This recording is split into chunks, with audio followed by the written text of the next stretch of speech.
हरे कृष्णा। कई बार लोग बड़े चिंता में रहते हैं, टीवी में देख लेते हैं अब एक मीटियोरॉइड टकराने वाला है और होने वाला है पृथ्वी का विनाश, हो जाइए तैयार। क्या होगा ऐसा?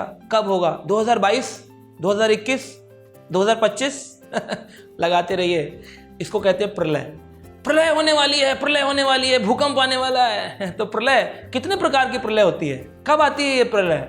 आज हम चर्चा करेंगे इस विषय पर। कहते हैं शास्त्र में, श्रीमद् भागवतम के 12वें स्कंद में बताया गया है कि 4 प्रकार की प्रलय होती है।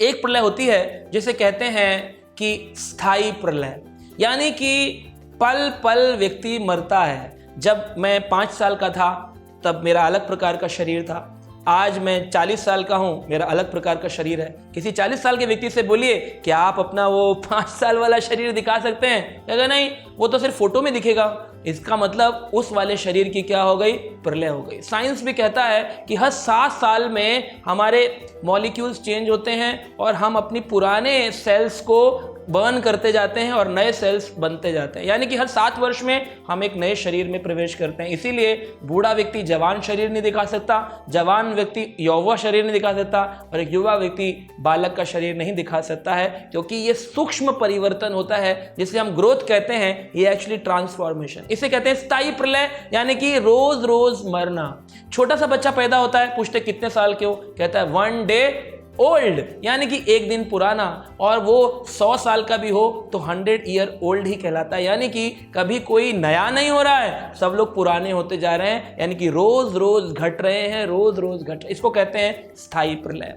दूसरी प्रलय होती है जिसे कहते हैं नैमित्तिक प्रलय।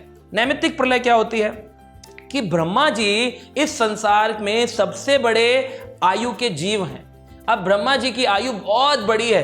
कहते हैं ब्रह्मा जी के 12 घंटे के अंदर, यानी कि दिन के अंदर, ब्रह्मा जी 14 मनु की रचना करते हैं और एक मनु 71 चतुर्युग में जाते हैं। 71 एक चतुर्युग 43,20,000 साल का होता है, जिसमें सतयुग, त्रेता, द्वापर, कलयुग। कलयुग 4,32,000 सालों का, द्वापर युग 8,64,000 वर्षों का, त्रेता युग 12,96,000 वर्षों का और सतयुग 17,28,000 वर्षों का। इनको जोड़ेंगे 43,20,000 वर्षों का एक चतुर्युग। ऐसे 71 टाइम जब घूम जाएंगे तब एक मनु समाप्त होंगे और ऐसे 14 मनु जब समाप्त होंगे, ब्रह्मा जी के सिर्फ 12 घंटे समाप्त होते हैं। इसको कहते हैं ब्रह्मा जी का दिन। और इतनी ही बड़ी ब्रह्मा जी की रात्रि होती है और उस पूरी रात्रि में समस्त सृष्टि जलमग्न रहती है। इसको कहते हैं नैमित्तिक प्रलय।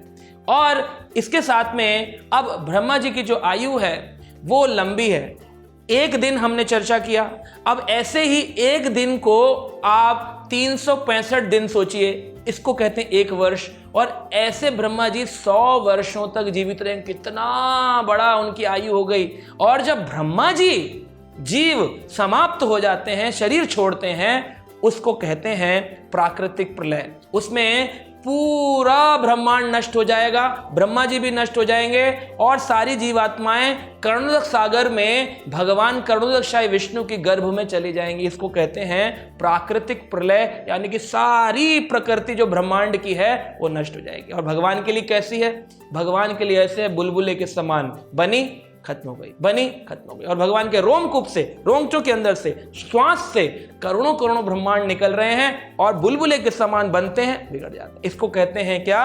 प्राकृतिक प्रलय। तो हमने सुना स्थायी प्रलय, नैमित्तिक प्रलय, प्राकृतिक प्रलय और अंत में प्रलय है आत्यांतिक प्रलय। आत्यांतिक प्रलय क्या होती है कि एक व्यक्ति जब भगवान का भक्त बन जाता है और इस संसार को छोड़ करके इस पंच भौतिक शरीर को समाप्त कर देता है, उसकी मृत्यु हो गई, तो भूमि के तत्व भूमि में चढ़े गए, गगन के तत्व गगन में चले गए, वायु के तत्व वायु में, अग्नि के तत्व अंतिम संस्कार में जल गए और विसर्जन करने पे जल के तत्व जल में चले गए। इस प्रकार से पंच तत्व से बना शरीरा, पंच तत्व में मिला शरीरा, ये 5 तत्व समाप्त हो गए। भौतिक शरीर का स्थूल शरीर नष्ट हो गया।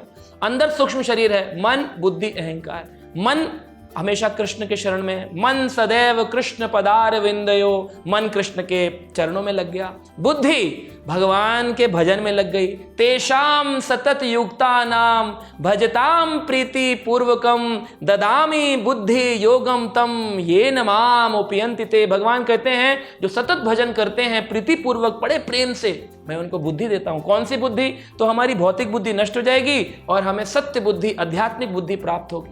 और इसी प्रकार से मिथ्या अहंकार कि मैं ये शरीर हूं, ये मिथ्या अहंकार है, लेकिन मैं एक आत्मा हूं, ये एक सत्य अहंकार है। तो इस प्रकार से असत्य मन, असत्य बुद्धि, असत्य अहंकार, ये सब नष्ट हो जाएगा और जीवात्मा, सच्चित आनंद जीवात्मा भगवान के धाम में प्रवेश करेगी, भगवान की दास बन के भगवान की सेवा करेगी। इसको कहते हैं आत्यंतिक प्रलय। तो ये सब कैसे होगा? श्रीमद् भागवतम के अध्ययन से, गीता के अध्ययन से, भक्तों के संग से, हरि नाम के जाप से। तो आशा करते हैं आप डरेंगे नहीं, प्रलय अभी जल्दी नहीं आने वाली है। अभी चल रहा है 28वां चतुर्युग, 7वें मनु, और ब्रह्मा जी की आयु है अभी सिर्फ 50 वर्ष की हुई है। तो घबराने की जरूरत नहीं है, अभी बहुत समय बाकी है आपके पास में भजन करने के लिए।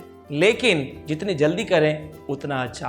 काल करे सो आज कर, आज करे सो अब, पल में प्रलय होएगी भोरी करेगा कब। इसलिए प्रलय आ जाए इससे पहले आज भजन शुरू कर दीजिए, चैंटिंग करिए, कथा सुनिए, गीता पढ़िए, अपने जीवन को सफल बनाइए। हरे कृष्णा।